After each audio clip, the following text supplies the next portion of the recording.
the monsoon. I'm Lord Alfred Hayes. Hello, everyone, and welcome to Prime Time Wrestling. As you can obviously see, the Weasel, Bobby the Brain Heenan, not with us here this week for a number of reasons, and we're going to explain to you in just a moment what all those reasons are. He's in deep trouble, Alfred. He really is. You know, he's a type of individual who I'm sure never realized for one moment that running his mouth could give him a sore neck. Well, so to speak. That's one way of putting it, a very nice way. But he's been in a lot of trouble in the last few months here in the World Wrestling Federation with all the things that have gone down, starting right with the results from WrestleMania, and then all the things that transpired up to the present point in time where he is not with us. Whether he'll be back with us next week or not remains to be seen. We don't really know how serious the condition that he is in is. No, it's been a very unhappy period for him, I must admit. Well, it's been a joy to a lot of other people. We still have a very outstanding and interesting program here this week with our feature, of course, from Madison Square Garden, the Tag Team Elimination Battle Royal, a one-of-a-kind event, most unusual, where anything and everything can and does happen, and these are dangerous type matches, Alfred. They're even more dangerous than just an ordinary battle royal. Yeah, they certainly are. But the thing that strikes me in my mind is that once you're eliminated, whoever your partner is also gone as well. Yes. But getting back to the Heenan situation, we're going to take you right now to all the interesting effects that led up, all the things that went down, the situations that occurred to what's going on right now. You know, in recent weeks, we've reviewed the fantastic amateur career of Heenan-Patera. Now, it was a long road from Portland, Oregon to Brigham Young University, to the Olympics, and finally to the World Wrestling Federation, and then to the road to disaster. What was it like sitting in jail, being in prison? The disgrace I brought upon my loved ones, my family, my friends, the disgrace I brought up myself. I hope to make it right. Heenan-Patera leaves little doubt who is responsible for his misfortune. Everybody gave up on me, Heenan, including you. You sold me down the river. Nobody thought I could make a comeback. But I'm back, Heenan, and I'm back for good. Naturally, Bobby Heenan has vehemently denied any responsibility for what happened to Heenan-Patera. And I'm going to set the record straight now. I had nothing to do with what happened to this man. Anything he earned in this career, anything he got in professional wrestling is because of me, my mind, my attitude, and the way I directed him. What he did outside that ring is his business. He is a grown adult. Well, those are all the interesting things that led up to what's coming up here in just a moment. Bobby Heenan actually went out and challenged Heenan-Patera to a debate. In fact, first time ever in the history of the World Wrestling Federation and professional wrestling in general that this type of event took place. I was rather surprised at Patera accepting that, because it's well known that Bobby Heenan is very slick with his tongue. Well, Heenan-Patera has been all over these United States and all over the world, doesn't have to take a backseat to anybody. So let's go to debate. Let's go to Mean Gene Okerlund right now. Ladies and gentlemen, you are part of history in the making.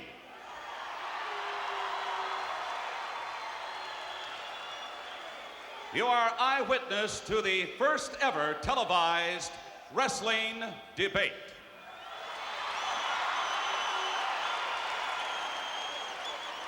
Ladies and gentlemen, before I introduce the principals, I would like to explain the ground rules that will adhere for this debate. First of all, both men will be given equal time for opening comments. They will be given equal time to state their respective cases along with the appropriate rebuttal. And finally, they will be given equal time for closing comments. At this time, I would like to introduce the principals for this debate. To my right, from Beverly Hills, California, Mr. Bobby Heenan.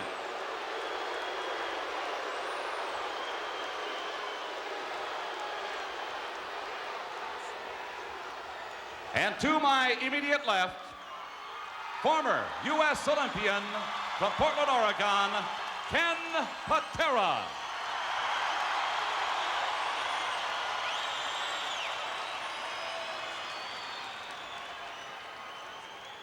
Gentlemen, I will be keeping time. I'll watch that time very carefully. We will commence with the opening comments. And with that... I'll start. Wait a minute. I'll conduct this. I'm going to go first. Decorum. For opening comments, we will start with you, Mr. Heenan. You may begin. First of all, it is a disgrace for a man of my stature and what I've accomplished and done in professional wrestling to have to stand in the presence of a man who should be locked away and have the key thrown away. A man like you. I'm talking to you, ex-con. All right, Mr. Heenan. Now for your opening comments, Mr. Patera. You may begin. Let me tell you something, Heenan. I'm proud to live in a country that when a man makes a mistake, he can pay for it. He can pay his debt to society and leave it all behind him. I paid my debt. And furthermore, I'm proud of my amateur record. I'm proud of the fact that I competed in the Olympic Games in Munich, Germany for the United States of America. I'm also proud of the fact of my professional record. I'm glad to have the opportunity to return to the World Wrestling Federation. All right, I thank you, Mr. Patera. We will give you an opportunity for rebuttal, but first of all, Mr. Heenan, here is your opportunity to state your case. You may begin. You listen up, ex-con, and you listen good. I'm going to tell you something right now that I haven't dreamed up. It's nothing just coming out of my mouth. It is a...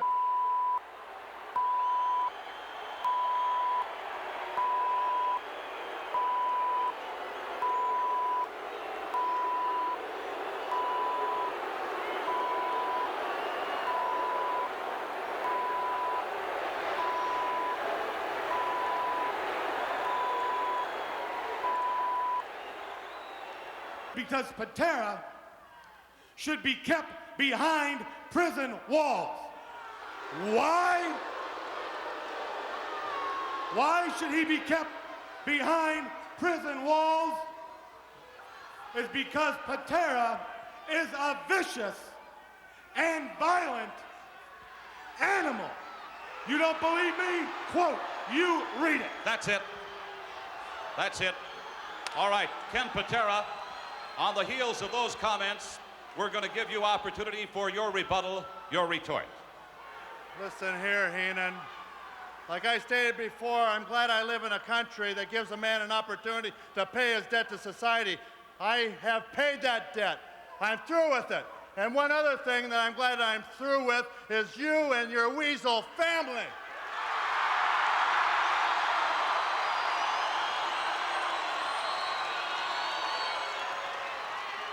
All right. Mr. Patera, at this juncture, I'm going to give you the opportunity to state your case. Mr. Patera, begin. As I was sitting in prison, weasel, I had a lot of time to think of the Bobby Heenan types of this world. Types like yourself. As I needed moral support, which you granted me, you said that you were going to stand behind me 110%. Nothing was going to go wrong. As I sat in that courtroom during that 7 days of trial, you were never there. You never showed your face. Then as I was sitting in the cell, in a prison cell, not one phone call, not one letter, not one visit. You had completely abandoned me, Heenan, when I was down on my luck, wondering what next. He had to have made some kind of contact, maybe with my family. So I called my wife. I talked to my children. Have you heard anything from Bobby? They said, no, not even a phone call, not a letter, nothing. You had completely abandoned me, which was completely against what you had stated earlier. All right, I thank you. And now, Mr. Heenan, for your rebuttal. You may start. First of all, ex-con, I want you to get something straight. And you listen up real good. I'm a businessman. I'm not a babysitter. And what you do outside the ring, big ex-con on, punk, is your business, not my business. My job is to get you booked in that ring. And as far as calling your wife and your 2 snot-nosed kids, I could give a damn.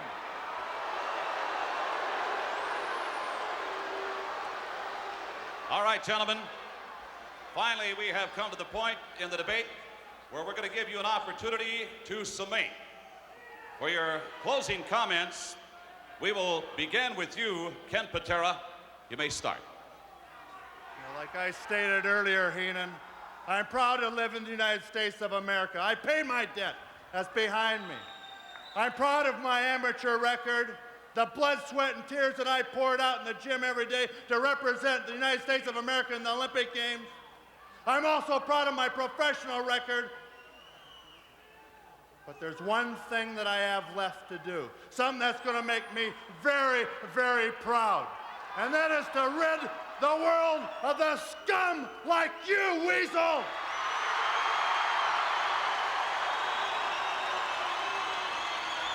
All right. Mr. Heenan, we're going to allow you time for your closing comments. You may begin. You're not going to walk right up the ladder to the World Wrestling Federation top. If I got to get every member of my family and make sure you're mentally, physically, and financially busted, I'll do it. All you ever concerned yourself with was pressing weights, and all you're good for now is pressing license plates. Well, I'll tell you something, pal. You never brought me a championship. You never brought me nothing. All you wanted was a title. All you wanted was a belt. You want a belt? Do you want a belt? I'll give you a belt.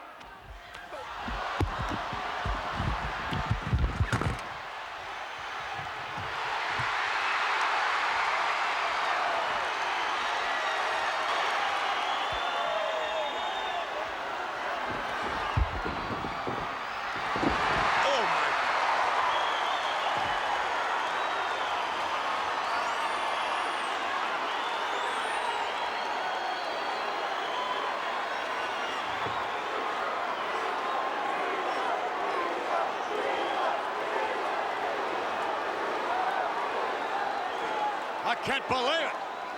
Bobby the Heenan asked for it. And boy, I'll tell you, he got it. Did you see what Patera did to him? He put the belt around and snapped him across the ring. Look at that. Whip. What an ovation. Heenan-Patera, Bobby the Brain Heenan. We'll be back as we continue. Stay with us. Wow, talk about being hung out to dry. Bobby the Brain Heenan was indeed. You know, Kenny really got to him verbally, Alfred, because I don't believe that in his right frame of mind, Heenan would ever attack Heenan-Patera physically. No, that's what came out of this was, in fact, I was wrong. I would have thought that the slickness of Bobby Heenan's tongue would have easily rattled Patera. However, it didn't, and then Bobby resorted to physical tactics. He really got bent out of shape, and now his neck is really bent out of shape. The diagnosis immediately or shortly thereafter was his sprained neck. I imagine he'll be hanging around the living room for quite some time, but he got exactly what he deserved after the way that he treated a man who was in his stable by completely ignoring him in a situation time when he really needed someone to stand up for him. He just wasn't there. Severely sprained neck is a lot there. Well, maybe we'll see and hear from Bobby the Weasel. Maybe we won't.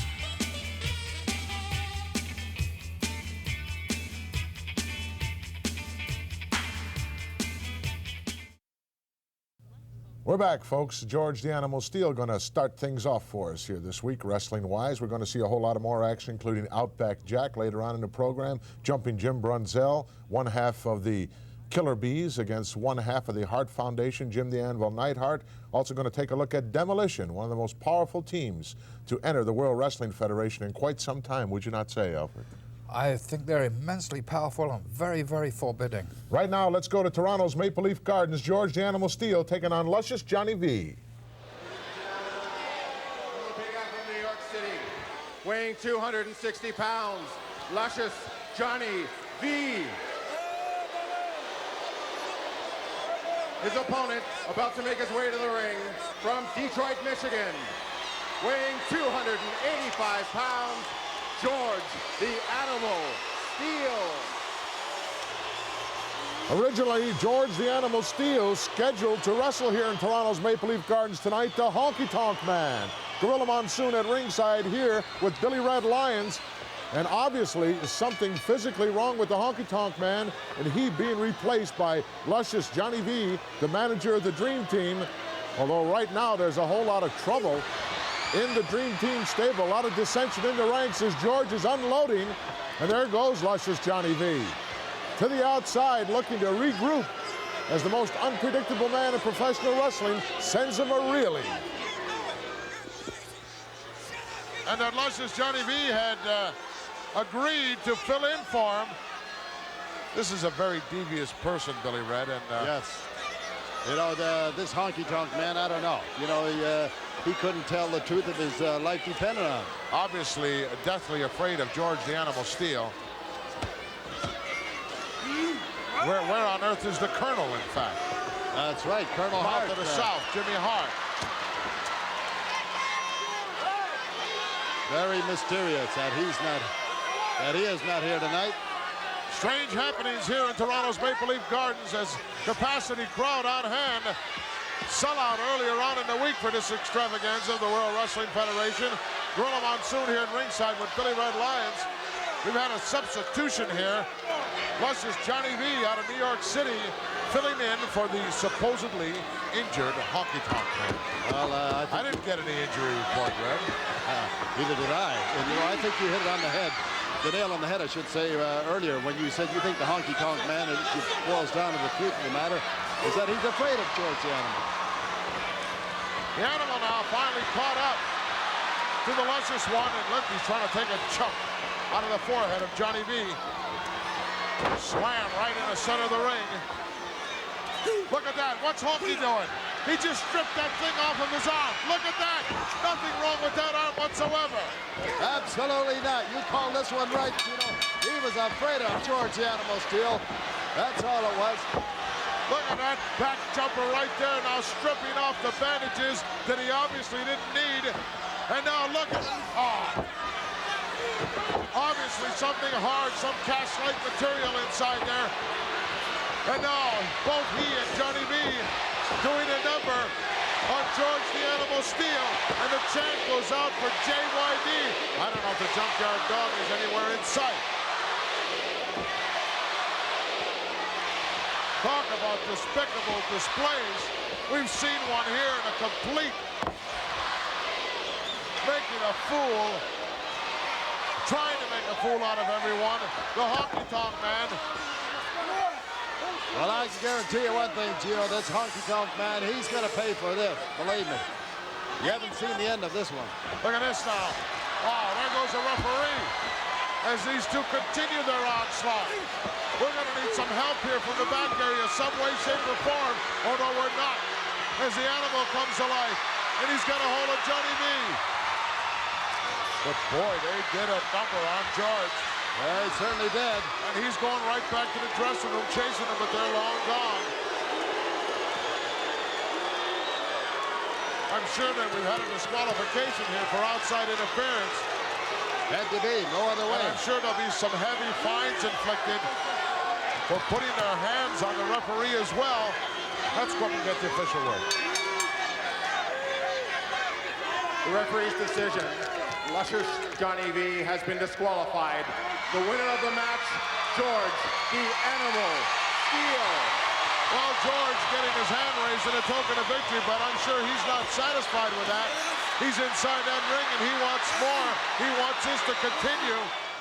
Well, George the Animal Steel, I'm sure, Alfred, not happy with that kind of a victory. A real stand-up guy, the Honky Tonk Man, always ready to jump somebody from behind, like he did to Jake the Snake Roberts when he clobbered him with his guitar from behind. What real stand-up guy. The Colonel, the Colonel obviously has a lot of input there. Another thing that really surprised me was the speed of Johnny V. He could really run, could he not? Scared to death. Scared to death of George the Animal Steel. I don't know too many guys who get in the ring with George the Animal Steel and don't come out with a negative attitude. No, very few these days. He can give that to you. He's a very unpredictable, very powerful, very ring-smart individual. He is, and he's impervious to pain or punishment. He doesn't seem to be too much you can do to him to slow him down. There's a whole lot of things you can do to guys like the Weasel to slow them down. In fact, he slowed down considerably over the weekend, and we're still waiting for some further reports as to the actual physical damage done by Heenan-Patera in that special debate. So far, all we know is a sprained neck. We'll be right back with Outback Jack in just a moment.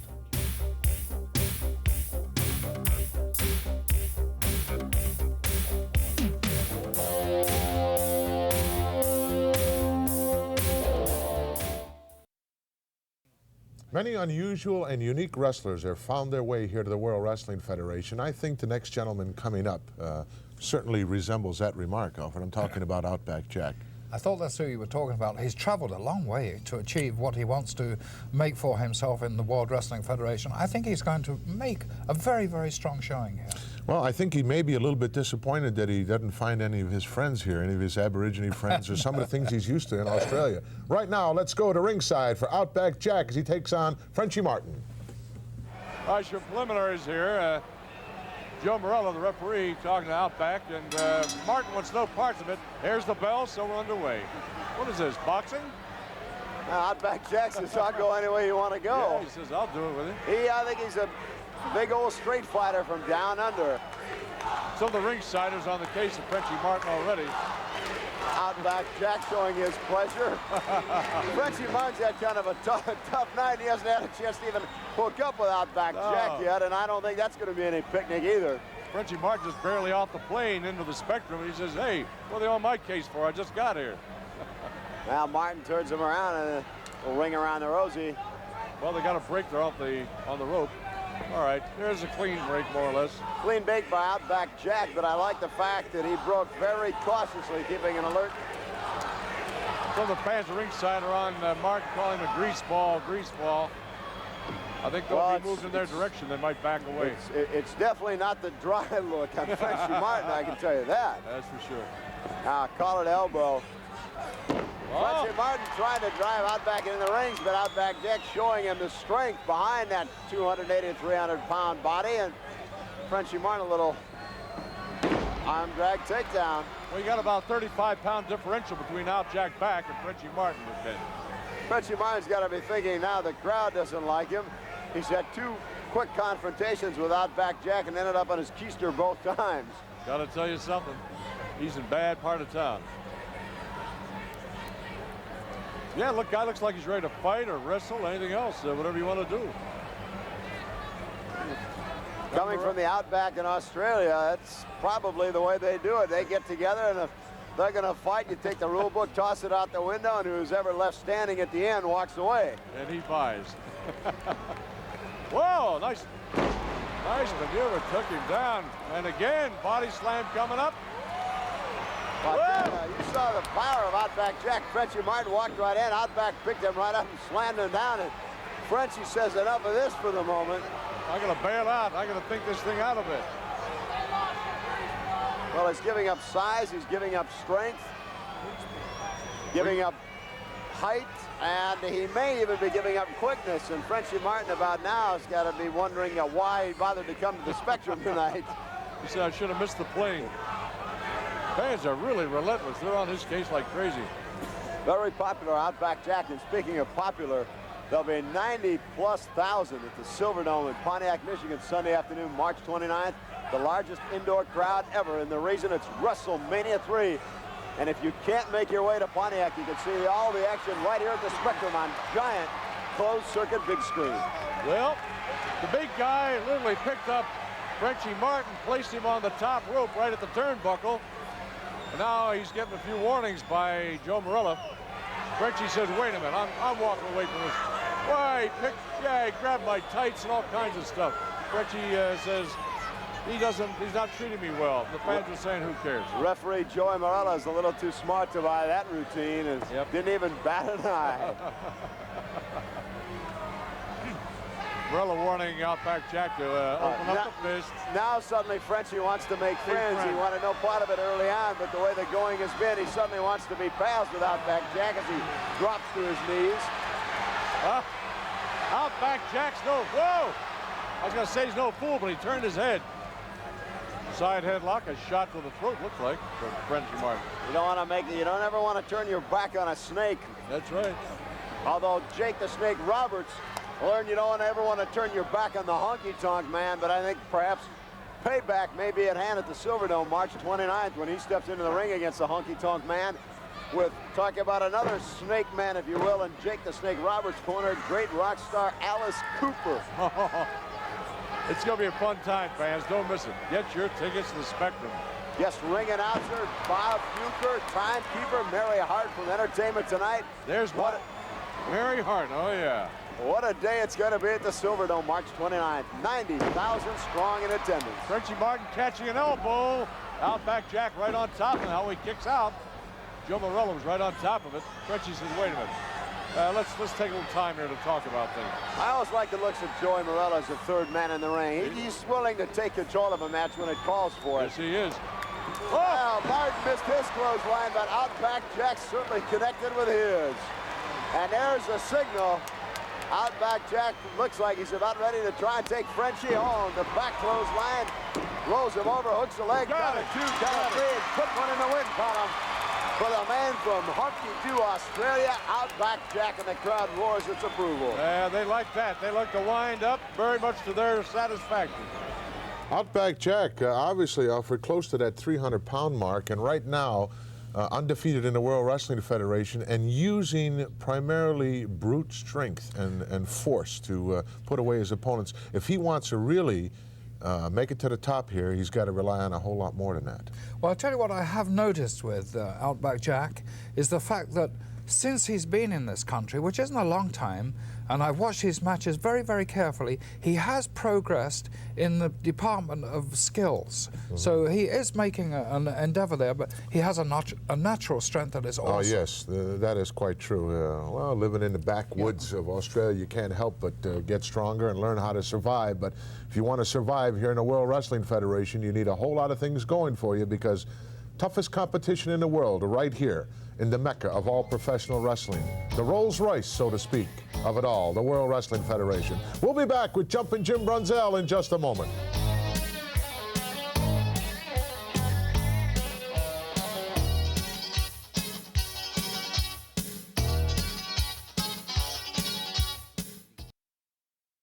Sit there and ask yourself, what does 93,000 plus look like? Well, you're looking at it right here. This is a shot in the latest WWF magazine of the 93,170-something on hand in the Silverdome, Pontiac, Michigan, for the record-breaking event of all time, WrestleMania 3. Alfred, you and I were just lucky enough to be part of that. It was, without a doubt, the most exhilarating experience of my entire career. A long time before that record is ever broken. Right now, let's go to ringside. Jumping Jim Brunzell and the Anvil. 5 pounds, Killer Bee, Jumpin' Jim Brunzell. And his opponent, a member of the Hart Foundation, from Reno, Nevada, at 280 pounds, Jim the Anvil Neidhart. Tremendous matchup here in Madison Square Garden. Gorilla Monsoon at ringside with my colleague, Lord Alfred Hayes, as we look at one half of the Hart Foundation in Jim the Anvil Neidhart and one half of the Killer Bees in Jumping Jim Brunzell. And both those halves are extremely impressive. Jim the Awful Anvil Neidhart, I should say, is certainly the force member of the Hart Foundation, whereas Brunzell is possibly the, what would you say, the more speedier? Well, he is the possessor of the most devastating drop kick I've seen in the past 25 years, I'll tell you that. That's absolutely true. And if he lays that on you, you can forget about it. So far, that has been the way it's gone down. One of those drop kick specials from Jim Brunzell has spelt the beginning of the end for all the Bees' opponents. Big smile on the face of the Anvil. And still heavily taped around the wrist and fist of Jumping Jim Brunzell after suffering that broken wrist, I believe, at the hand of the Anvil. Was it not, Alfred? Yes, I think it was. So he's remembering that. I see he's looking at the fist and looking at the Anvil. I think you're absolutely right. Anything can happen when they drop an anvil on you, that's for sure. And it's just healed up now, and just a precautionary measure that he's keeping a little tape on it. Look at this, sneaking around, looking to see where the referee is, and a handful of hair, and Jumpin' Jim goes down. And Gilberto Roman said, what happened? You know, Anvil didn't need to do that, but he did that because it's his way of psyching out the opposition there. Why does a referee even bother to go over and ask someone, did you pull his hair? As if he's going to say, yes, I did. Side headlock now by the Anvil. With his upper arm strength, you don't want to stay in this too long. Whoa, bulldogged him right down with possibly another handful of hair. Hard to tell from our vantage point that time. There's a good shot of the kisser, the Anvil. He is all business. Isn't he, though? Look, he's very pleased with himself. Yes, at that time, I think he definitely needed a handful of hair to hang on to that hold. Once again, very conspicuous by his absence, the mouth of the South, Jimmy Hart. I suppose he's like Jesse Ventura, not telling anybody where he is. But extremely conspicuous. Hart showing good strength hanging on to this hold. A little advantage there with a hold of the hair. Yeah, in order to take Jumpin' Jim down in that fashion, but I think he'd have to have a handful of mouth or a handful of hair or something. I think so, definitely, because Brunzell is a very slippery bee. Yes, he is.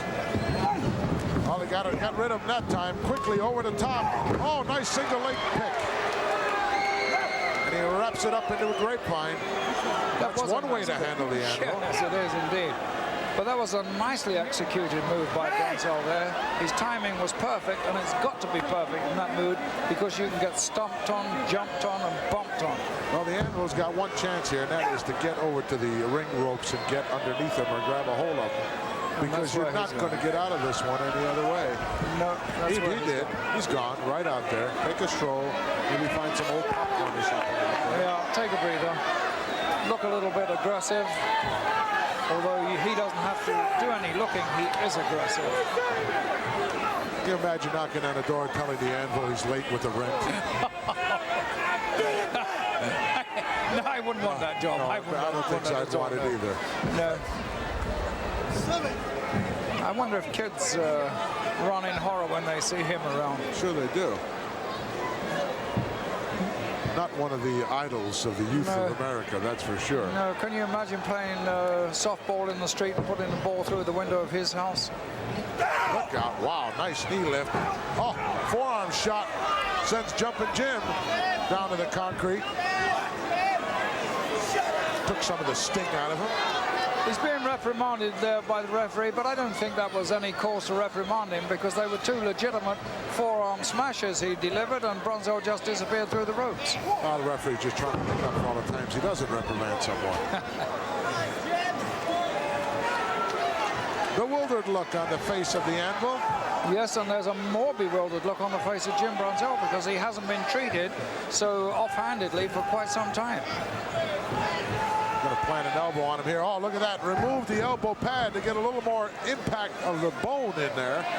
Right on the back of the neck of Jumpin' Jim Brunzell, who's trying to make sure that he's got all his faculties together before he climbs in there once again. He's been caught every time. He has indeed, and Jim Brunzell is not used to being handled like this. Oh, scoops the leg of the big guy and drags him out. Oh, blocked by the Anvil nicely.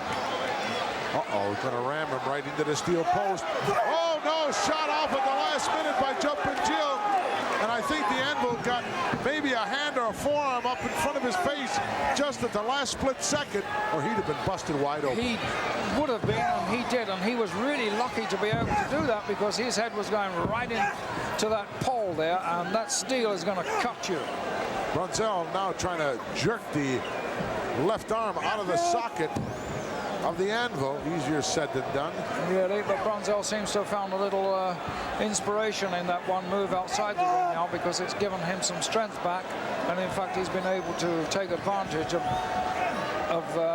the helpless position that Anvil has found himself in. Well, he was getting a negative attitude every time he climbed up on the apron. He ended up on the concrete again. Yes, he did indeed.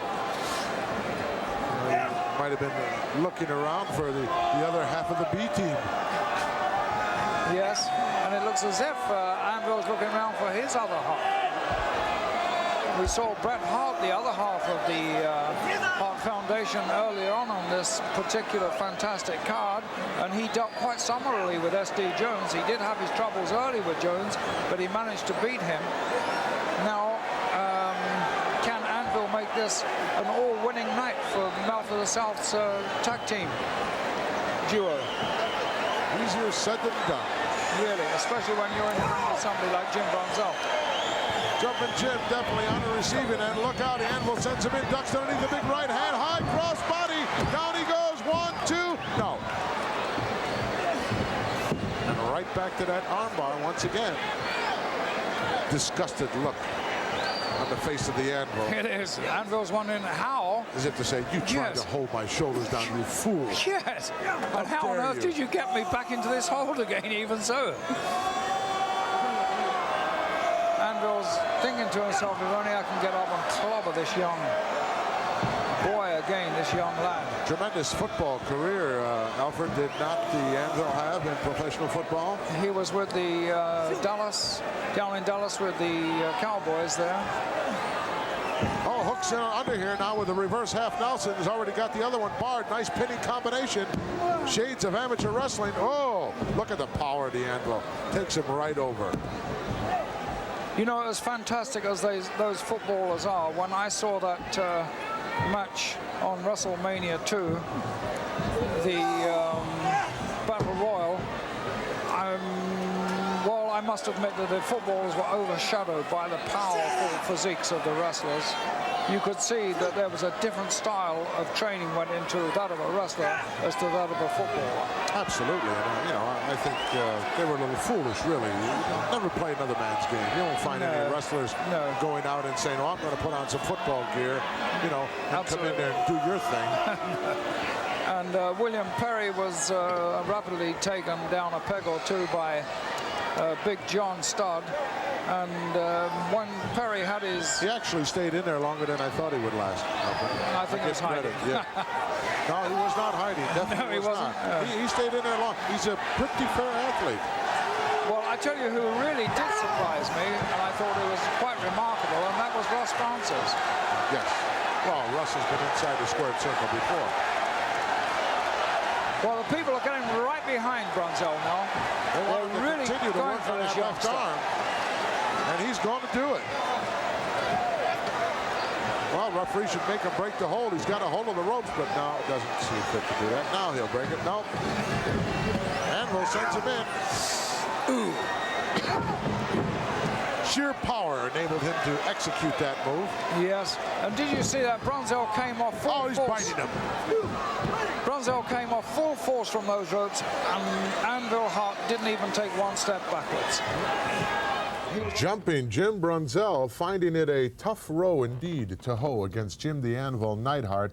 Brunzell certainly got to go to his speed, agility, and aggressiveness inside that squared circle if he wants to survive, not have that Anvil drop on top of him. We'll be back with the exciting conclusion in just a moment.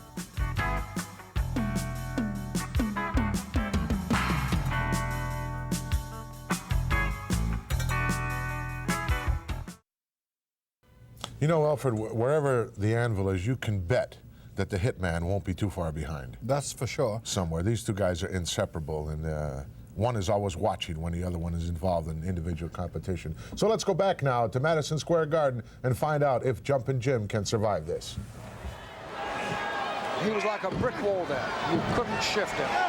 Right now he's having a late lunch at the expense of Jumping Jim Brunzell. That's an automatic disqualification in my book, anytime you bite somebody. I can't see why referees allow it. I really can't, except that there is unfair advantage. And to be disqualified doesn't really give the person who's being bitten, is that the bitee? The bitee, yes. Really a good chance to get his own shots in there. Well, you walk out with the large end of the purse money. Absolutely. You know, that's what this is all about. The days of the trophies and the glory are over. They are. Not only that, you can come back on a bill like this in Madison Square Gardens on a better position on the card, and that means the difference of thousands and thousands of dollars. Jumping Jim caught once again. Oh, he's got him hooked right underneath that top rope. This is a blatant chokehold right here. That's another disqualification. This referee is allowing quite a bit to take place here, I'm afraid. Shoulder block from the outside by Jumping Jim. Oh, small package, hooks the leg. Got both legs hooked. He could get him, no. Anvil had the advantage of the ropes there. Anvil is beginning to look more dangerous every moment, you know. Brunzell has been a little ineffective in these last few minutes, although he had the edge. I think the Anvil is becoming frustrated. I think he is, yes, definitely. And if Jumping Jim can just keep his cool here, could come out on top. Yes, the Anvil was trying to treat him with contempt in the beginning, and that didn't pay off. Look at that, trying to tear open the mouth of Jumping Jim Brunzell. You didn't make him break the hold, ref. I'm sorry.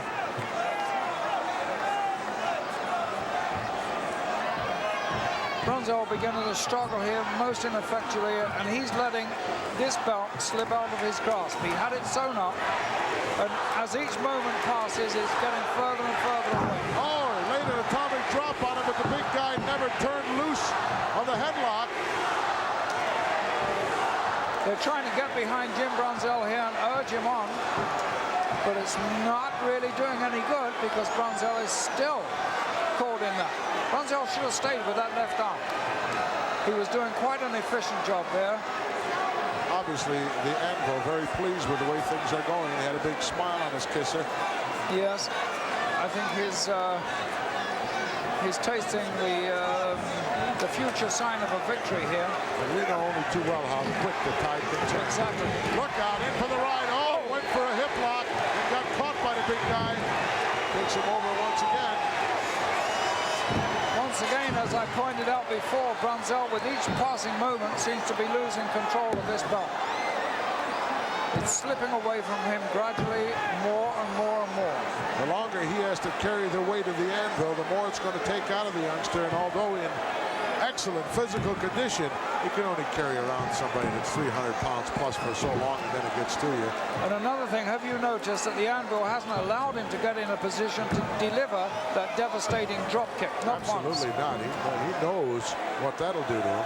Yes. He doesn't want any part of it, any way, shape, or form of it. No, so you must compliment the Anvil on his tactical maneuver here because he's stopped that. Dropped down by Jumping Jim. Here's a chance. No, another leapfrog. Oh.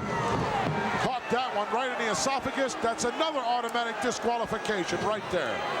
But not called for by the referee. Now, that was a good chance for Brunzell to deliver that drop kick of his, but he didn't do it. Could that have been a mistake, do you think? That type of blow right there can permanently take you out of the picture.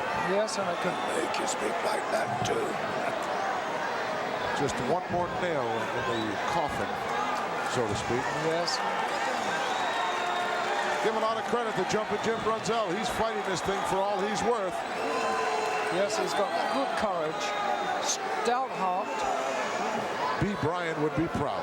He would indeed, because he's been struggling away here, trying to pull this victory off, which he well might do anyway. As a matter of fact, the Anvil himself is beginning to look a little bit blown up now from... Yeah, the derby's starting to drag a little bit. Yes. Oh, right up over the top. Nice. Oh, sleeper hold right out of nowhere by Jumping Jim. Slapped it on right in the center of the ring. I don't think he's going to be able to hold this off. Well, I don't know, but it was a nice surprise move, and I like the way Brunzell pulled that off. Oh, look at that. The Anvil just rammed him back into the corner. It's one way to break it. Yes, as I said before, and you said his stomach was beginning to drag a little bit there. Anvil's definitely blown himself up, I think, with waging this attack on Brunzell, and that can happen. Absolutely so. Just as boxers get arm weary from throwing punches, you can get body weary from exerting all the pressure that you have and using all that energy and waging your attack against an opponent. Certainly take it out of you in a hurry. And right now, Jumping Jim just carrying that 300 pounds plus right on his chest. He is having a hard time here against Anvil. I think he's made a lot of hard work for himself here, don't you? Well, he should have, been using his speed and agility and quickness to get by this behemoth, and instead he tried to match power with him a little bit. That's not going to work. No, that's not his fight. Oh, look at that. Puts a knee in there and attempts to break the hold, and he did. And now single leg pick again. That's better. Stay away from him bodily. And he's going to go to work. All right, now that's a better attack. Or at least I think it's a better attack. Oh, stretch out the hamstrings one time. I used to like it when a guy left his hand open like that. I used to step on his fingers. They never liked it. I've seen you do that too. Jumping Jim dragging the anvil over towards the corner. Possible to do a little damage here on the knee. Oh, just rammed those lateral collateral ligaments right into the steel piping on the ring here. Brunzell's doing a lot better now. He's staying away from that inside strength. Oh, he's got a handful of goatee. And plants one right on the kisser of the anvil. And he's still going to work on that left leg. Brunzell faring considerably better now. Keeping Wrapping away. it up, spinning toe hold. These might be going for a figure four here. I think he is, but those huge legs, you just can't twist them around, can you? Drops back with it, but he's not going to be able to get his leg over there. Cannot get it on the. Yes. No, but the hold is not going to be that effective. No. He can't. Pressure is not being applied in the right place when the hold is not applied properly. That's exactly what you have here. Anyway, the anvil managed to reach the bottom rope. He couldn't get those big tree trunks right anyway before he put the hold on. Now he's resorting to some emergency He's becoming methods. desperate. Yes, he really is. That's no good against the anvil. You're playing his game now. Anvil saying, wait a minute, let's talk this over. Good right hand. Stiff one, but the anvil doesn't. Look out. Hit the ladder very hard. Whoa, he caught him with a nice clothesline. Anvil outsmarting Jumping Jim right there, down for the cover. Very nonchalant cover, and he's not going to get him with it. You know, I think if the anvil had taken a leg there, he would have got that, definitely. I think at the moment the anvil was just trying to show Jim Brunzell that he could pin him if he wanted to. Jumping Jim in again. Oh, they both got nailed with the clothesline. They both had the same idea, and they both connected. Interesting to see which one will get up first. They both expended a lot of strength, a lot of energy, and they're both feeling the pains of this highly competitive bout that they've indulged in. Oh, putting the hold up. Not enough strength left. Could be all over. No. I bet you the anvil wishes it was pro football now. He could call a timeout. Really, and another thing is Jim Brunzell, I believe, is beginning to make some more mistakes. He made them in the past. He's made one or two now. Watch out. There's that drop kick. Caught it beautiful. Right in the kisser. Right over for the cover. No, foot on the ropes. And the bell rang anyway. Jumping Jim thinks he won, but he didn't. I'm sure the time has expired here, Alfred. He needed just 1 second to win that, and he would have got his foot in the ropes. The anvil had his foot in the ropes. The referee had laid a 2 count on him, but the bell rang right in the middle of the count, so I would assume that the time has expired. We'll just have to wait. Really, if Brunzell had been able to use that drop kick a moment or two before or sometime during this bout, he would have won. Let's get it. Ladies and gentlemen, the time limit has expired, and the referee has given the official decision of this bout. He rules it a draw. Draw. A draw right here. The anvil says, no, I was ahead on points. Highly unlikely that he was ahead on points. If anyone was ahead on points, it would have been that fellow right there, Jumping Jim Brunzell. The time limit had expired. Well, I'd like to see that return match, Alfred, with no time limit, and because the longer the match went, the more it went in the favor of Jumping Jim Brunzell. It was. In the beginning, Brunzell had the edge, definite edge. Halfway through, it looked as if Anvil was really going to slaughter his opponent. But then, miraculously, Jim Brunzell became stronger. He became stronger and stronger. And as you say, given a no time limit. Conditioning. Yes. The big anvil was running out of gas, Alfred. It's simple as that. The tank was near empty. And I think had the match gone another 3 or 4, maybe perhaps 5 minutes, it would have been all over for the anvil. The tank would have been completely empty. But it was a great match, and maybe indeed we'll see a return match. Coming up in just a moment, the natural Butch Reed will be right back.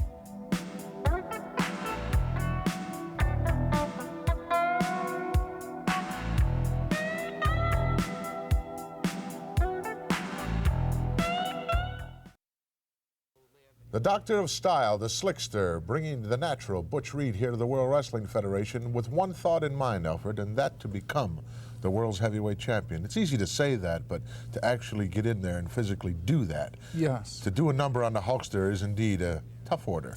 One thing I always look for in a wrestler who recently has joined the WWF is his improvement.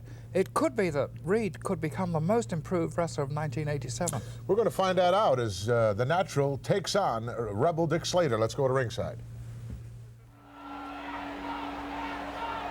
Ladies and gentlemen, this contest, one fall with a 20-minute time limit. Introducing the adversaries. First gentleman weighs 245 pounds. He's from Richmond, Virginia, Rebel Dick Slater.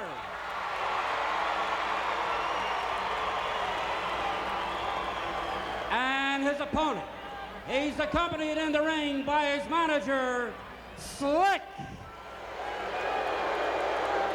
He weighs 255 pounds. From Kansas City, Missouri, the Natural, Butch Reed.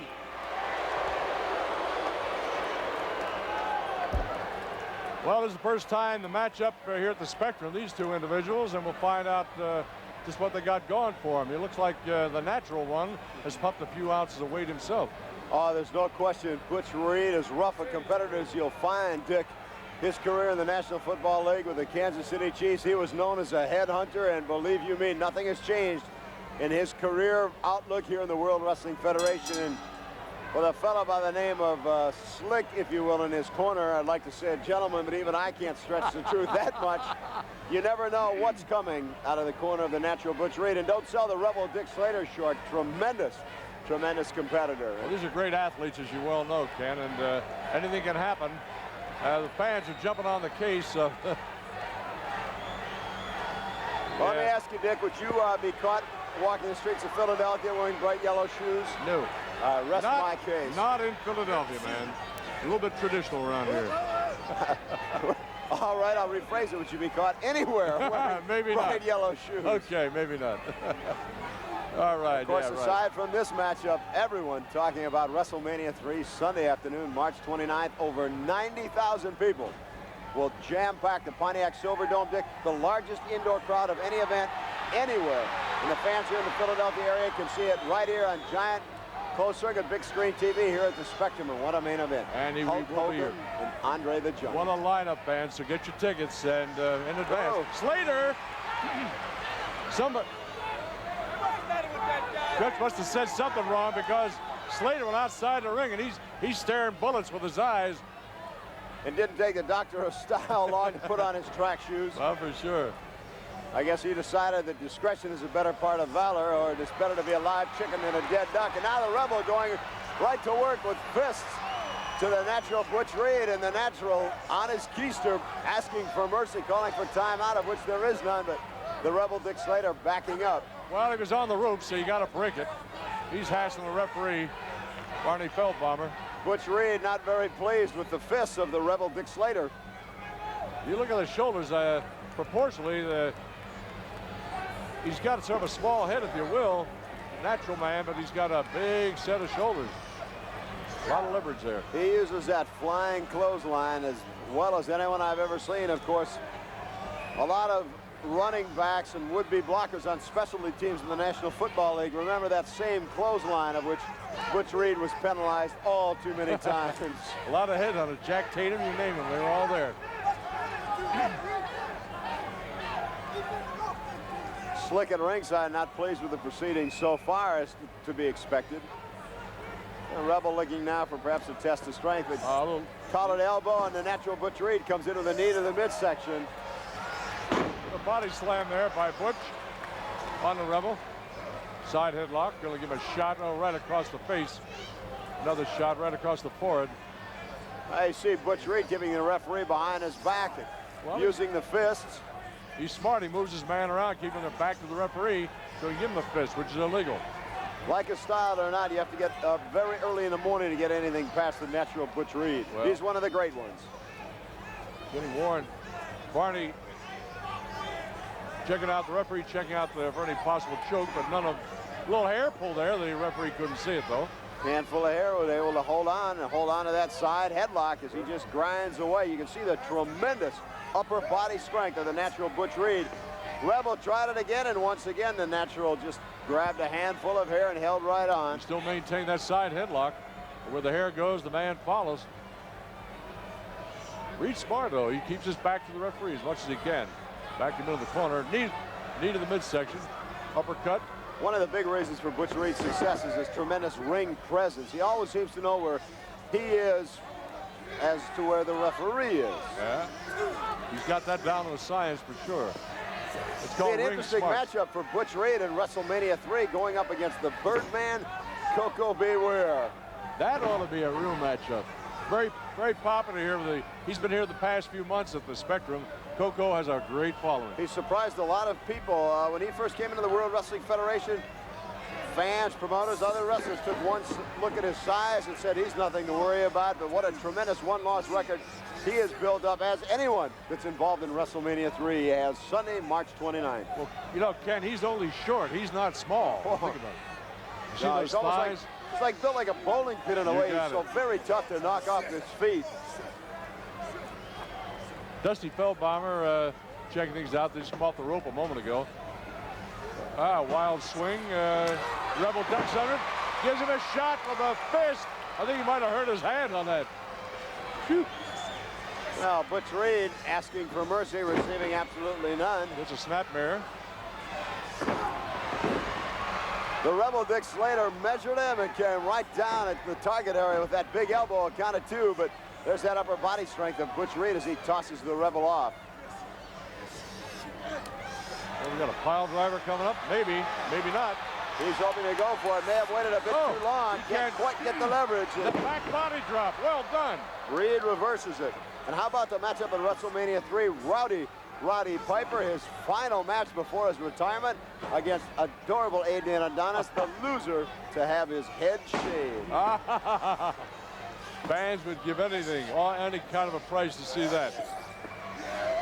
I'll tell you another one I really hope to see is a matchup between the Junkyard Dogs and Handsome Harley Race, and I know people all over the world would like nothing better than to see Handsome Harley Race, the king, having to bow down to the Junkyard Dog. As the rules of that match stipulates, the loser bows down and pays homage.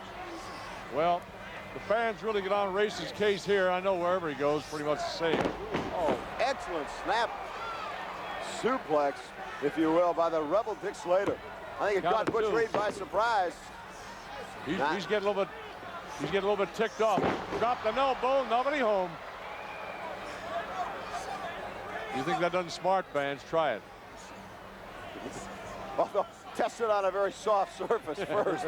On a soap at home. Yeah. Oh, here's broken elbows are very painful. And the Rebel takes the opportunity to roll outside the ring. Well, I don't blame you. You know, the fans sometimes can get on the case of a wrestler when he bails out for a while, but sometimes it makes good sense. The name of the game is win, and if you're on the verge of losing, you try to avoid it at any cost, and it's the smart wrestlers that do just that. Now Butch Reed going right out after him onto the floor here at the Spectrum. Oh! You know, take him off that top rail of the wrought iron railing surrounding the ring. Butch is looking right forward. He says, I got him, man. I got a side headlock.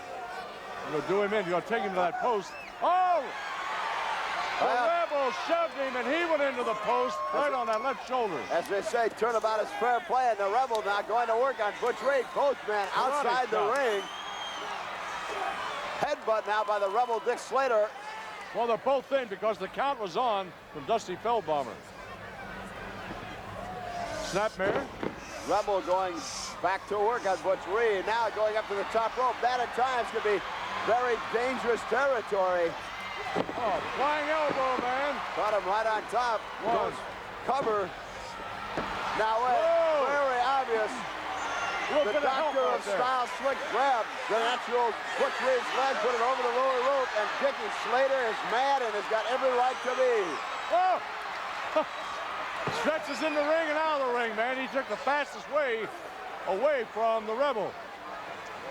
Gave Butch time to recover. Looked like a back body drop was coming up. Gave him an elbow instead. Butch Reed telegraphed it a bit too early. Very unlike him, but they may have thought he had the Rebel beaten a little bit more than he had. Now look at using the ropes. Referee doesn't see it in the count of 3. Dick Slater can't believe it, and rightfully so. And everybody in the spectrum saw the legs up on the rope. Everybody but the referee, and that's all that matters. Never even glanced up.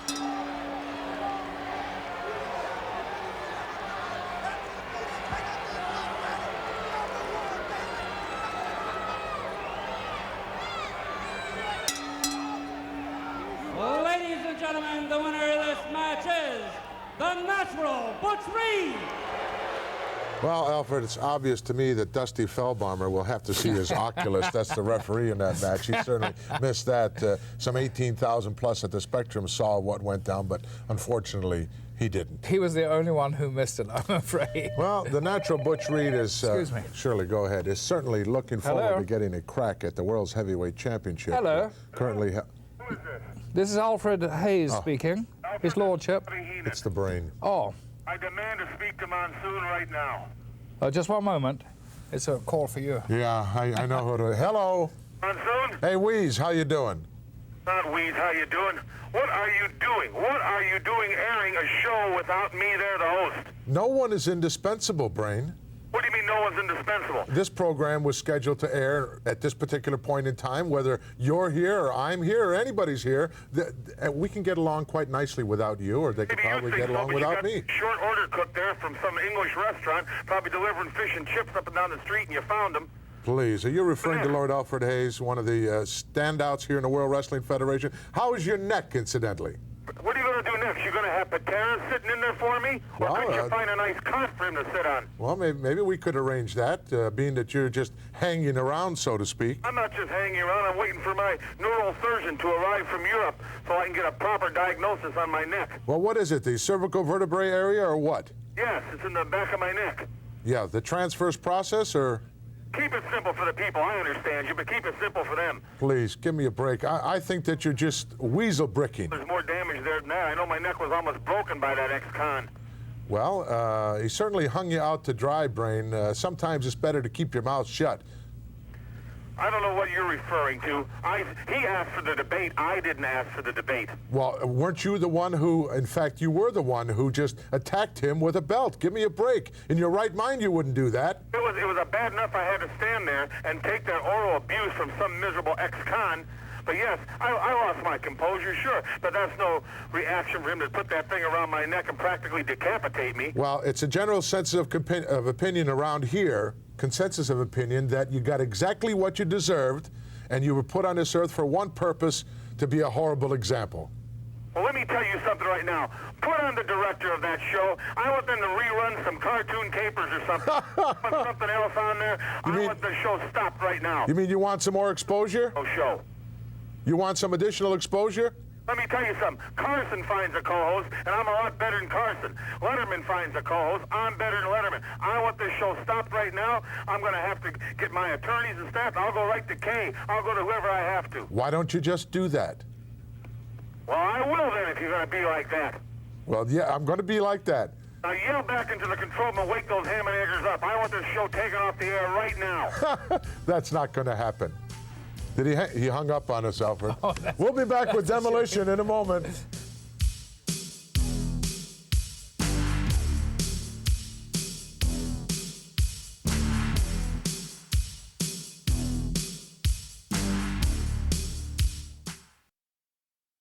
Bobby the Brain Heenan and his neck injury obviously had some effect on his brain.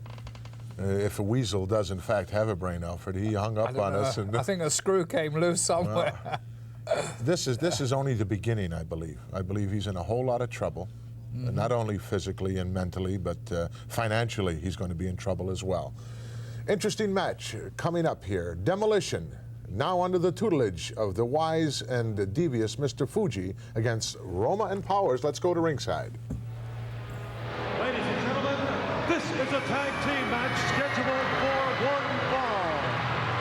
Coming down the aisle towards the ring, led by their new manager, Mr. Fuji, from parts unknown, at a total combined 284 pounds, here is Demolition!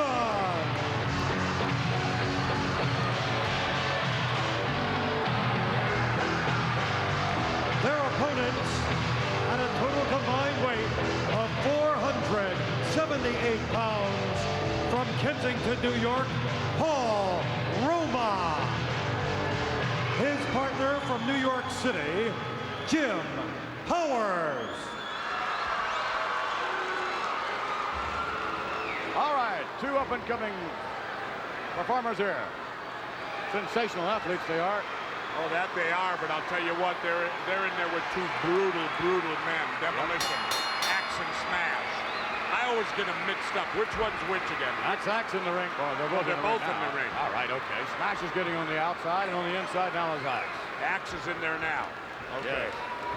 Axe and Powers. Whoa, wow. Powers is a strong athlete. Ooh, man, oh man. Powers right up in the air, right down to the count. I think instead of 110%, they're going to need about 180%. That's the way it looks. Demolition. I knew they were awesome, but not too sure that they were this awesome. Demolition had a few comments, as a matter of fact, earlier on. Along with their manager, Mr. Fuji. This was the conversation. Paul and Roma, you two beautiful, handsome men. When you go against my team, you will look like Frankenstein. You will look so ugly. You have no face at all. You pig. That Fuji's psyched, huh? Oh, I'll tell you, ever since Fuji started painting his face, he's gotten nasty. Yeah, Fuji's a real humanitarian. Powers having some problems, as you might suspect anyone would, in there with Demolition. And Axe is really going to work.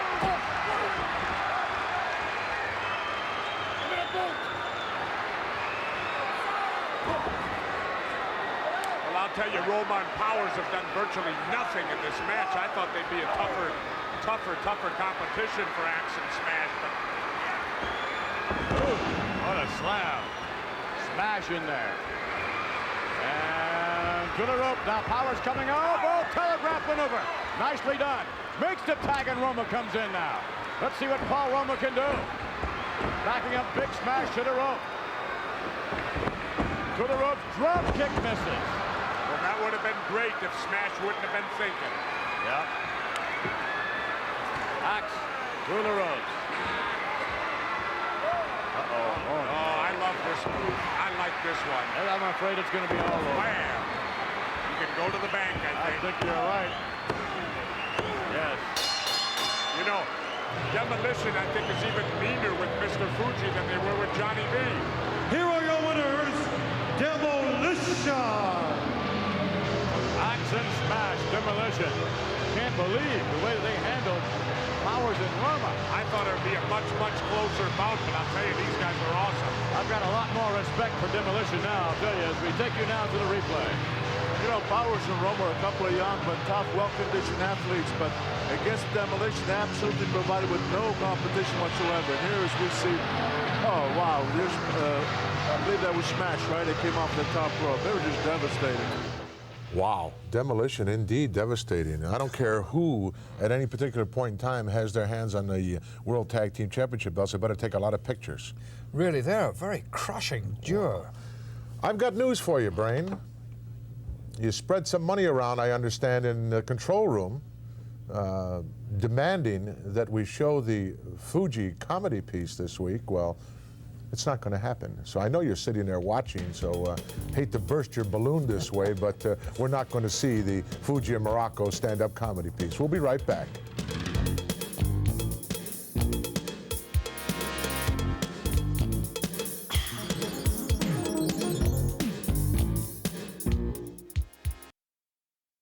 Yeah, I got it. I'll hold it right here. Make sure he gets it. This is the money spread around at $3, Alfred. $3. You're lucky we even mentioned his name for $3. Give me a break. You are something else, honest to God. Unreal. No, we're not going to see it. No, definitely not. So you can do whatever you're going to do. Go to the kitchen, make a sandwich or something, because we're definitely not going to show that particular piece of footage that you wanted to see. Right now, we're going to go to Greg DeGeorge. From the pages of the World Wrestling Federation magazine, here's Update with Greg DeGeorge.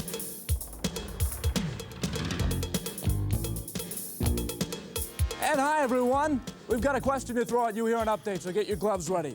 Who's the master of the full Nelson? You may have your own thought on that, but there's really no definitive answer just yet. Although the Heenan family, in its outlandish manner, bills Hercules not only as the strongest man, but also possessor of the fullest full Nelson. Now, Portland's own Billy Jack Haynes has other ideas. In fact, he says he occasionally endorsed his checks as Mr. Full Nelson. Haynes and Hercules did meet in WrestleMania 3, but unfortunately, the story of that one had nothing to do with full Nelsons. Double count out, both men counted outside. Oh, look at this. Gorilla. Distracted now as Hercules wraps the chain. Oh, come on. Bobby the Brain Heenan certainly did his job there and distracted Billy Jack. And wow. Hercules' gross use of that 50-pound steel-chained boxing glove has left more than just a physical scar on Haynes. I'm not claiming to be no better than anybody else, Hercules. I've said it time and time again. WrestleMania 3 in front of 93,000 people live, in front of millions and millions of people, national and international. Now, I hate to scream and yell like I said before. We didn't see who the master of the full Nelson was. Now you brought the Shane in, and I've got 30 stitches in my head because of you, punk. Now, bring the Shane all over the globe. I don't care where it's at. You and me is going to get this finished once and for all. All right, Billy Jack, we are all indeed looking forward to that one. With Update, I'm Greg DeGeorge. Well, thank you, Greg. And boy, Billy Jack really bent out of shape. I've never seen him quite that way. When he first came here, mild-mannered guy from Portland, Oregon, real nice fella. Of course, some dastardly things have been done to him, Alfred. Well, he still is a mild-mannered, laid-back type, but mention the word Hercules to him and see what happens. Chains. Chains, yes. There's certain words in the English vocabulary that can really set you off. Right now, folks, we're going to go to the former Canadian heavyweight champion, Dino Bravo, latest member of the Dream Team. Ladies and gentlemen, this will be one fall with a 20-minute time limit. First in this corner, at 281 pounds, ladies and gentlemen, from Antigua, please welcome S.D. Jones.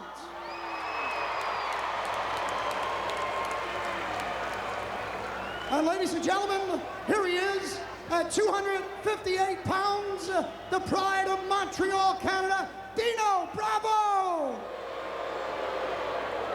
Maybe mixed emotions here, Ken, because Dino Bravo from Montreal, and this is Flyers country, so. And Dino Bravo not waiting for the bell. No, he's not right only that, but perhaps some mixed emotions. I think the Rougeaus would take some exception to the pride of Montreal. For sure, and SD's very popular here with the Philadelphia audience. Fans love him here. Well, Dino Bravo has certainly done a 360-degree turnaround since deciding to cast his lot with one luscious Johnny V. And well, that's bad news right there. Matter of fact, he will be in the corner of the Dream Team in WrestleMania 3 when they go up against the very same Rougeau brothers, Jacques and Raymond. Okay. Still struggling to get out of his jacket as S.D. Jones takes an elbow to the back of the head. Now he's out of his wrestling attire, and well, we'll see what happens. S.D. a little bit dazed by the turn of events at the outset. And reverses, take him into the corner. Nice. Beautiful hip toss. Yeah. SD now going right onto the attack. Body slam. If it worked once, what the heck? We'll try it again. It certainly worked twice. And a headbutt, the famous SD Jones headbutt. Don't forget, fans, we've got a big event. This is the main event, the wrap-up. Hulk Hogan, Roddy Piper against Kamala and Mr. Wonderful Paul Orndorff. That'll be next after this. In a way, that's two rather strange combinations. Kamala and Paul Orndorff. Yeah. Well, Orndorff passed his lot with Kamala last month here at the Spectrum. So, anything could happen. Bravo in the corner. Takes a drop on SD Jones, and Jones a little bit in trouble. Takes a knee to the small of his back, another knee.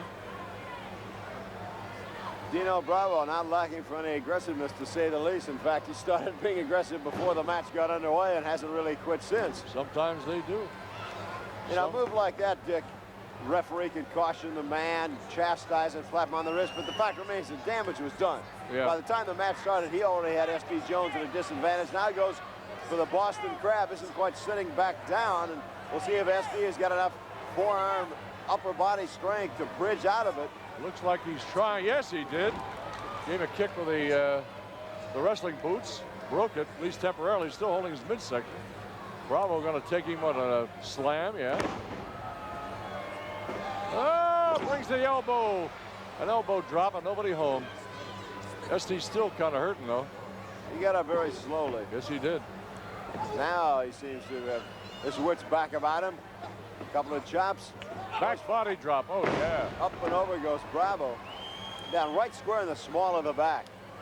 Oh, there's that headbutt again. Of course, SD known for his left-handed shots with his open hand or the fist. He missed. He did miss.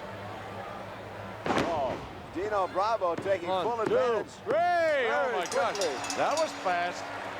Dino Bravo saw his opening, went right for it, had SD a bit dazed, came up with that back body drop. Well, and SD is still looking at the referee. He said, "Are you sure?" But quick or not, sudden or not, it goes down in the victory column for Dino Bravo. Ladies and gentlemen, your winner, Dino Bravo! Well, S.D. Jones not liking that too much, claiming grabbing the tights, all sorts of things. Let's Here check it the is replay. right now. Dino Bravo saw he had SD dazed, wind knocked out of him. Bravo saw the opening, went right for it. Up, back down. What goes up must come down. Hooks the leg. Great leverage. Count of 2, count of 3, and it's in the win column for Dino Bravo. I honestly, Alfred, don't see how Dino Bravo is going to complement the Hammer as part of the Dream Team. I really can't. No, but he has mastered a few very devastating moves. For example, that move that he put on there at S.D. Jones at the end, I thought was very, very powerful. Yeah, that little Very surprise-type suplex when you think the guy's going to lay a backbreaker on you, and instead he lays that suplex on you, really catches you unaware, knocks the wind out of you, and puts you away. But the Dream Team, in my opinion, leaves a lot to be desired at this particular point in time, especially with the absence of Brutai. I think with the loss of him, they're really weak. They're in deep trouble. We'll be back in just a moment with our feature, Tag Team Elimination Battle Royal.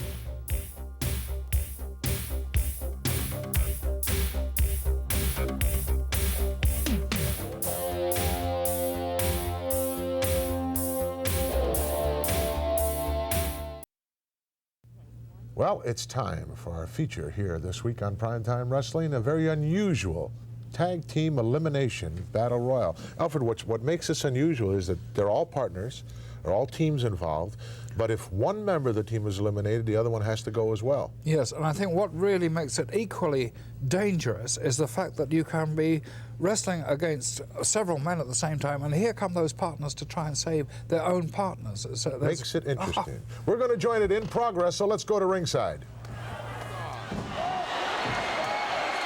Very, very tentative and apart. Somebody's practically out here. It's Bundy. They've almost got him, and Studd just saved him. Big what giant. an effort that was. Somebody's gone, I believe. No, he went over the top and came in under the bottom, Alfred. That's perfectly legal. Dynamite Kid headbutting. Big John Studd. Oh, look at this. Bret Hart on the far side of the ring right now, being worked over by the Killer Bees. It's amazing that these ropes are Bret Hart holding together. almost out. And here goes the Sheik, I believe. No, Volkov has saved the Sheik. Well, so far these teams all appear to be trying to save their partners. Gorilla, Lord Alfred, both of you have been in battle royals before. I have not. Very dangerous match indeed. So many arms and legs and hands and fists flying in every direction as the Dynamite Kid climbed high atop Big John Studd and took a whack at him. The Hitman about to go out here. Oh! Wait a minute. And a whole bunch of guys. Whoa, almost a double throw out there. Hitman came in under the bottom rope and ran right into the feet of one of the machines. Steve Gatorwolf in trouble. on the far side of the ring at the hands of the Anvil. And Brutus Beefcake. Jay Strongbow over there to save his former partner. Jay Strongbow. SD Jones out. Is he eliminated? I don't know. Yes, he is. The feet so. That means Rotundo is gone. Rotundo is history. I don't know what. Oh, look at these shots. Well, Rotundo's out of the Battle Royal. He's got to get out of there. Referee's trying to get his attention now. Haku has got Stud reeling on the ropes there. He could go. Look at this. Look at Tama and Rotundo trying to pick up the condominium. No way. Oh, Big John Studd, though, trapped by the Rougeos. And he could go out. No. Rotundo, they finally got the message to him. Yes. He's a goner. The only thing I can think of is... The Indians are eliminated, I do believe. Dana Wolf was eliminated, and so Strongbow has to go. Chief Jay must have been thinking about that big money. That's all I can fathom. Oh, no question. Indians are gone. Waved that 50 grand ski in front of his nose and brought him right out of retirement. Reed rears its ugly head once again. All the favorites are still in the ring, though. Stud and Bundy, the Bulldogs, the Dream Team. They're still there. Hako of the Islanders. Volkov Sheik. Volkov Sheik, exactly. Former champions, they're still there. Machines, Bulldogs. There's a lot of teams still left inside this. I believe we have 6. Oh, Sheik is out. Oh, right over the top.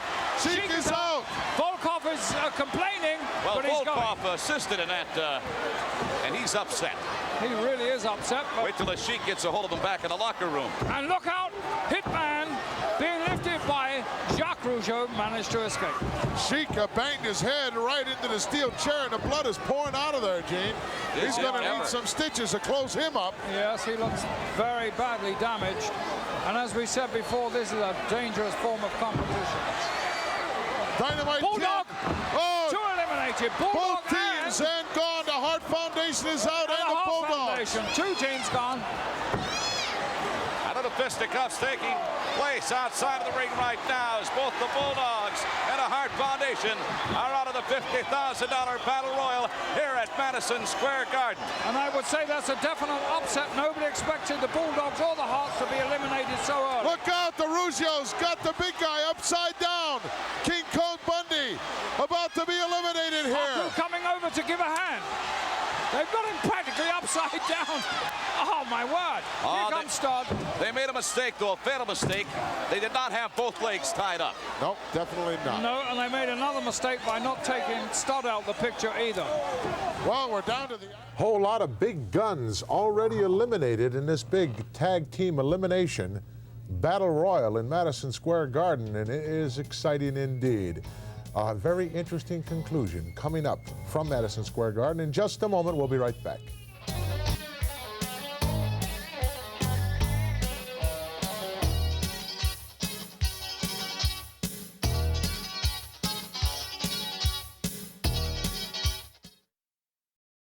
A lot of surprising things happening in our feature here this week, and I'm surprised, Alfred, that a lot of these big guns are already gone out of this elimination battle. I think that was the surprise, yes. And there have been a whole lot of injuries already taking place out there. But let's go back to ringside now for the conclusion.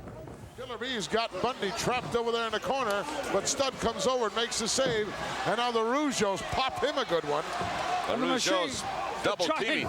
The Machine trying to eliminate the Islanders, but forget it, he said. Oh, there it goes. One of the Killer Bees. Jumping Jim is out. That means Brian is gone. Brian is in that corner. He doesn't know his partner is out. Now he realizes it. Yes, he does now. He's got to get out of there. Most reluctantly. Look at this. Well, we're down to the Rougeos, the Islanders, the Dream Team, and the Machines, and King Kong Bundy and Big John Studd. 5 tremendous teams still left inside. Look out. Whoop, fireman's carry. Trying. Well, pinfalls don't count. No, they don't. No. Oh, Studd with a shot to the midsection. Bundy looking around for somebody to pick on. He can't find anybody. He's going to come on the back of one of the Machines. Everybody right for the Rougeau. Oh, there goes goes Rougeau. Jacques Rougeau eliminated. By Big John Studd. That means Raymond is gone. His brother doesn't know. He's being told now. And he's being told by Studd, get out. I think Studd is either hitchhiking or he's telling We're down. Rougeau to take a hike. We're down to 4 right now. Bundy and Studd, the Islanders, the Machines, and of course, the Dream Team. Oh, there goes Beefcake. Is gone. Beefcake and Valentine are out. And Valentine almost had one of the Islanders out when that happened. So that was very fortunate for the Islanders to stay in there. And the Machines now. Oh, look at this. Oh, John Studd is up. The Machines got the big guy up. Couldn't do it. Watch out, Bundy from behind, and there goes the Machine. The Machines have been eliminated. Both Machines are out. It leaves the fortunate Islanders because they were extremely fortunate just then. And it's down to the final 4. The Islanders against King Kong Bundy and Big John Studd, who are the odds-on favorites. Tag Team Battle Royal, $50,000 from Madison Square Garden. And now there are 4 left. 4 left. Studd is laughing because he thinks that the Islanders are going to be a pushover. Only one man has to be eliminated, and it's all over. Little strategy meeting going on between the condominium and the self-proclaimed giant. Oh, Bundy is shaping off against... Is that Tama? Yes, it is Tama. No match in size at all there. Absolutely not, giving away 300 pounds. Oh, God. And the big guy's really unloading on him, while at the same time, oh, he caught one right in the mush there. But look at the youngster fighting back. Haku doing extremely well against Studd. Irish whip now by the big King Konger. Avalanche coming up. He nailed him. Oh. He got him with the avalanche. Just a matter now of dispensing of Tama. But you still got to deal with Haku. He's not out of this by a long shot. But remember, well, he'll have to face the 2 of them. One man out, both men out. Absolutely. Now they're double teaming on Haku. And Tama is completely ineffective. Oh, the avalanche! He got his own partner. Oh, it's no. all over. No. Oh no! What a tremendous upset victory here for the Islanders in Madison Square Garden. Victors in the $50,000 Tag Team Elimination Tournament. Battle Royal, I should say, Gino. Oh, I can't believe it. Let's get the official word if we can. And look at this. Tama is still out of it. Well, of course he would be after that avalanche. They literally beat themselves. Ladies and gentlemen, the winners of the Royal, the Islanders. The Islanders victorious here. The odds-on favorites were not successful. Let's go back and take a look at how they literally wiped each other out. Alfred, I've got to see this again. Look at there. Studd was holding Haku. And all of a sudden, Bundy hits Studd and takes Studd right over that top rope. And look at the frustration on the part of King Kong Bundy. In fact, the Islanders, who were the extreme outsiders, came through to win. Very fortunate, but win they did.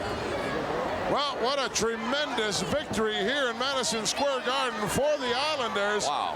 And look at Haku, tremendous individual. His partner, younger, Tama was hurt in that match, Gene. We're gonna have to take a close look at him because he really took a shot there. And I'm surprised, and I'm sure these 2 guys are surprised too, that they came out victorious here as the odds-on favorites, King Kong Bundy and Big John Studd, did a number on each other. Boy, what a shot in the arm to the careers of Haku and Tama, the Islanders.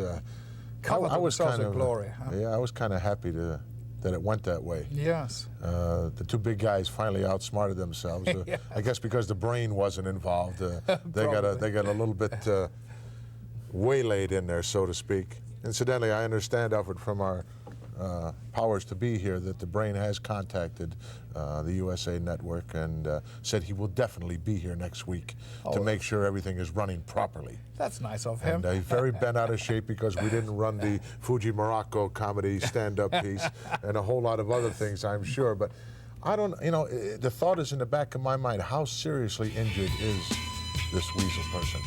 Remains to be seen.